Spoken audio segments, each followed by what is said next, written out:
Thank you, Your Honor. May it please the court once again.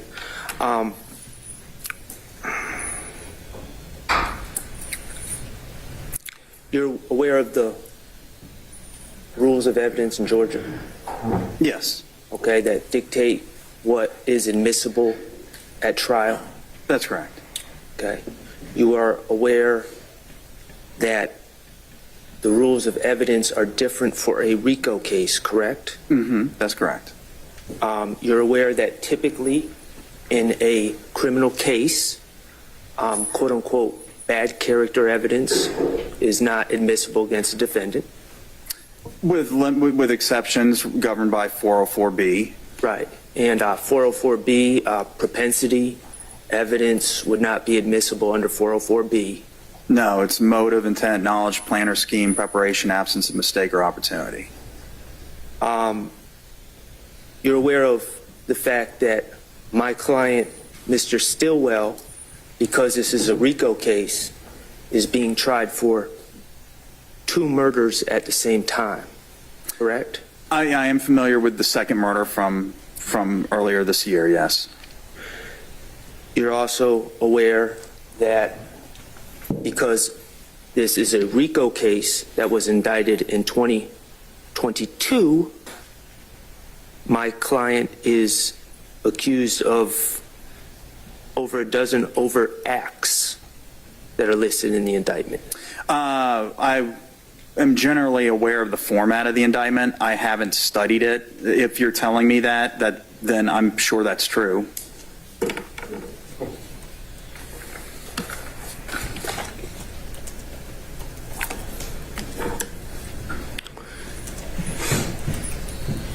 You would agree that oftentimes, if people are simultaneously accused of 2 separate crimes, they receive different trials for different crimes, correct? Different allegations. Well, it would depend on if it was, for example, a crime spree based, temporal proximity being very close that the incidents are almost considered one continuous incident, then you may indict them together. But particularly given the length of time between the 2 incidents, you would generally indict them separately, correct? Okay, so, and you're aware that the other murder that is alleged against my client is from 2022?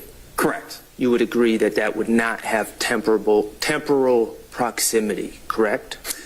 No, I would. No, if these were just 2 completely independent murders, I would not put the 2015 murder on the same indictment as the 2022 murder. They'd be 2 different murders under normal circumstances. As a lawyer, can you see where that would be prejudicial against my client? Well, yes, I suppose if you were to have 2 murders on the indictment, then the jury would be told initially that there was a finding of probable cause on not 1, but 2 different murders. And so I can understand that. What about evidence being presented and discussed about the actions of other individuals for things that occurred years after 2015? Would those typically come in for a murder that happened in 2015? Well, it would depend. If it was a gang-related murder, maybe. Because, when there's a gang charge that's placed on somebody, then there's a lot more evidence that can come in related to the street gang. What about if your office decided to indict this 2015 incident in a timely manner and didn't wait till 2022? Would this case have already been tried? Objection as to speculative and argumentative. I sustain the objection. Are you, through your investigation, did you come across a gentleman by the name of Termon Stillwell? I did. Yeah, Detective Thorpe and I spoke with him, I believe, in early 2016. Okay, and Termon Stillwell, who found Termon Stillwell? I believe it was Detective Thorpe. It wasn't me, so it must have been Detective Thorpe. And I don't recall how he learned about Termon Stillwell. Ever ask Detective Thorpe about the circumstances on how he found Termon Stillwell? Objection, Your Honor, as to the relevance. Yeah, that's irrelevant, sir. I mean, this is the investigation we've been talking Hold on, Mr. about. Sprinkle, what's the? This is the investigation we've been talking about that we admitted this report as part of, and I'm asking about the investigation. I'm cross-examining the investigation. Oh, the objection. Go ahead, Mr. Sprinkle. Thank you, Your Honor. Go ahead and answer it. So if I remember correctly, he was in the Fulton County Jail. Well, we interviewed him at APD, but he was brought over from the Fulton County Jail. Contemporaneous with his arrest, he told, from what I remember, he definitely told somebody with the Atlanta Police Department that he had information on the murder. And if I remember correctly, it was the members of the Apex unit. They may have been the ones that arrested him. But at any rate, he said something to some police officer that he knew something about the murder. That got back to Detective Thorpe, so Detective Thorpe told me about it, and then Detective Thorpe transported him from the Fulton County Jail to APD where we interviewed him. Did you ever talk to the member of the Apex unit to confirm that they were the ones that had first contact with Tremont Stillwell? I don't recall. And Tremont Stillwell, he was in jail for what? Family violence battery, I believe? Okay. Felony? I don't remember if he was a recidivist or not. It may have been, I just don't remember. And who was he accused of battering, beating? I think it was his wife, if I remember What's correctly. her name? That I don't recall. Would it be Vanetta Guffey? That's it. Okay. And so Mr. Stillwell, Tremont Stillwell, let me be clear.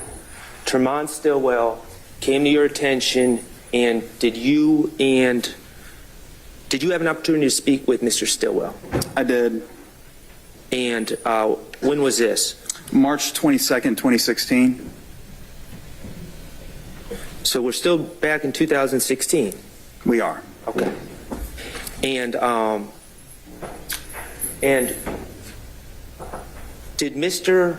Tremont Stillwell claim to know my client Shannon Stillwell?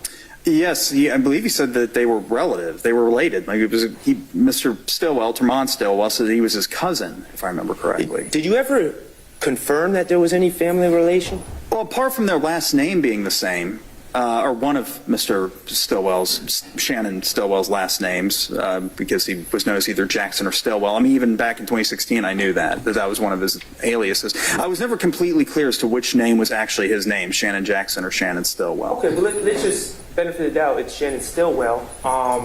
Did you ever independently, other than they had the same last name, confirm that there was any relation between the two? I don't remember. But Tremont Stillwell claimed that he was Shannon's uncle. I thought it was cousin. Cousin. Okay. Yes. Cousin. And Tremont Stillwell was in jail at the time that he met with you guys, correct? I know that you brought him over to APD headquarters, but he had pending charges. That's correct. Okay. And he gave you some information he claimed could be used against Shannon Stillwell. That is correct. Okay. And he claimed that back in 2015, Shannon Stillwell ran up to him while he was walking with his wife in the park. That is correct. Did he indicate which park? I don't recall the park. I just recall it being August, or it was sometime during the fall of 2015 that Tremont Stillwell, as he strolled through the park with his wife, Miss Guffey, he came upon Shannon Stillwell, who complained of getting shot at some point in the very recent past, and that the reason for this was that he had participated in the murder of Donovan Thomas. Okay, and according to Mr. Stillwell, according to Tremont Stillwell, Shannon Stillwell said that Kenneth Copeland, the state's witness, was also involved. That I don't. Yeah, actually, I think he did say that. Now that you mention it. Yes. Okay. And if Tremont Stillwell was to be believed, that would be a confession coming out of Shannon Stillwell's mouth. A third-party confession. Yes, sir. Okay. And of course, as we saw with Mr. Wright, Mr. Stillwell, Tremont Stillwell, had pending charges at this time. He did. And as an investigator, you wanted to corroborate what Termon Stillwell was claiming that he had witnessed. That's correct. And you were also aware that there were many street rumors going around at that time. There were, yes. Okay. So you sought to corroborate the statement of Termon Stillwell. That is correct. And you decided to call in Miss Vanetta Guffey to talk to her about the situation, correct? That is correct. Okay. And speaking of Vanetta Guffey was important because she was the person that Termon Stillwell claimed was his wife, That's correct. and that Termon Stillwell was claimed was present when Shannon Stillwell supposedly made this statement, correct? That is correct. Okay. And you were able to speak with Miss Vanetta Guffey, correct? Yes, I believe, I definitely remember speaking with some female after that Termon Stillwell interview, and it was related to that interview, and it didn't go very well. Okay, now, Mr. Sprinkle, I want you to know that I have no objection, of course, subject to the judge's rulings, to you referring to your notes to answer these questions. I'm actually referring to the Exhibit 11 to... Your report. Right. Right, and I have no objection to that at all. I want, Okay. so we're clear on this. What page are you on? Well, the pages aren't numbered, but I'm on the page that starts with on May 11, 26. Oh, well, it just so happens I'm on the right page. All right, cool. All right, so it was on May 11, 2016 when Detective Thorpe and I interviewed Vanetta Guffey on the 7th floor of my office, the DA's office. Okay. And you said it was you and who that interviewed her? Detective Thorpe, Jim Thorpe Jr. with the Atlanta Police Department. And how did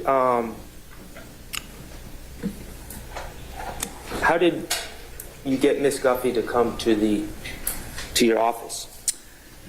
I don't recall. I believe if I had to, hold on, let me see. Did you tell her it was about Termon Stillwell's case about him beating her? I believe so. That sounds right. Okay, so is it, and I'm not suggesting it's illegal for you to do this, but you misled her about why you wanted to speak. Well, I mean, as a practical matter, I mean, that it was a legitimate area of inquiry as well. She was a victim on a case, but, we didn't want to tell her about the murder, because she didn't even know that she was part of the murder investigation yet. So to get her into the office, we thought it would be better to just not tell her about that part, and rather just tell her about the case in which she already knew she was a witness. Okay, fair enough. And you eventually told her you wanted to speak to her about this case. That's correct. And did you tell her that Termon had said that she may have witnessed something? I did. Do you remember exactly how you worded it? I shouldn't say exactly. Can you paraphrase how you worded it if you don't remember exactly? I asked her about Shannon and asked her if she knew a Shannon. She said that she did, that she considered him her little nephew. And she also said she wasn't fond of Termon Stillwell because, going back to the case in which she was a victim, because of him beating on her. At the time of the interview, Mr. Termon Stillwell was still in the Fulton County Jail. All I remember is that when we brought up Shannon, her mood, she was relatively pleasant at the beginning of the interview. And, after we discussed the battery and moved on to Shannon, she was, her mood changed. Shannon Stillwell, your client, her mood changed rather dramatically. In fact, it culminated in her storming out of the room and basically running out of the office. Right. And she made it clear to you that you shouldn't believe a word that Termon Stillwell says. She called him a liar. Right. As she stormed out, I believe she called him a liar. He's unreliable. Right. That's what she said. And you don't dispute that Ms. Guffey knows Mr. Termon Stillwell very well. No, she knew him pretty well. I mean, she was a victim on a family violence battery case, so you have to know somebody pretty well to be considered a victim of a family violence offense. Okay. Mr. Sharp, before you pose your next question, how much longer do you think you'll have? I was about to ask like 3 more questions. Oh. Unlike Mr. Menendez, I think I'm being... Who's 2 is not really 2? Right. Okay, all right. Okay, well, I'll be the judge of that, okay? This is number 1 coming up right here, okay? Pressure on. Mr. Sprinkle, did Ms. Guffey indicate to you that she was not... Did she ever indicate to you that she had heard Shannon Stillwell say anything about a murder? No. Without even refreshing my recollection, I mean, the interview ended pretty abruptly after she realized that we were asking about Shannon Stillwell. It wouldn't have even got. She was no longer participating in the interview. Essentially, towards the end. I was trying to ask her questions as she ran away from me. So she told you that she doesn't know anything about the statement that Shannon Stillwell allegedly made to Termon Stillwell. that's correct. That Termon Stillwell claimed that she witnessed. That's correct. Okay. Are you aware of where Miss Vanetta Guffey is now? Well, I've been told, and this I haven't independently verified it, but as of yesterday, it's my understanding she's deceased. Okay. She didn't die yesterday. I learned about it yesterday. Right. I beg the court's indulgence just briefly.